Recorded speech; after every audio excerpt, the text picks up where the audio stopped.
A collaborative effort is putting a new fire truck on the streets of Superior. It will address a need the community knows all too well. CBS 3's John Cardinelli reports on its special capabilities. A partnership for the last 5 years. It exists between Husky Refinery, Enbridge, and Plains Midstream. Working together on a plan. The Superior Fire Department has always been that conduit for the entities to get together. Replacing an old fire engine with a new one, better able to handle petroleum fires. 101-foot aerial with a platform at the top. It also has a bigger pump in it.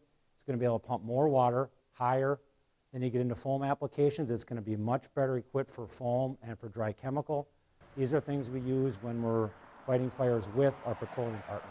The city of Superior knows firsthand the dangers of petroleum fires after the 2018 Husky explosion. Should that event happen again, which we hope it doesn't, this piece of equipment will be much better equipped to assist us. Husky Refinery donated $50,000 towards the cost of the new $1.3 million rig. $1.1 million will come from city funds. Refinery reps say they wanted to be part of the safety solution. Just like any improvement at the refinery or safety for the community, we want to be part of that as we move forward in this community.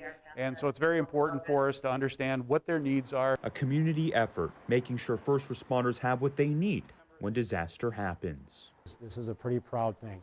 We're getting to a point where we are actually protecting all of our businesses in a way, and we're using the partnership to help that.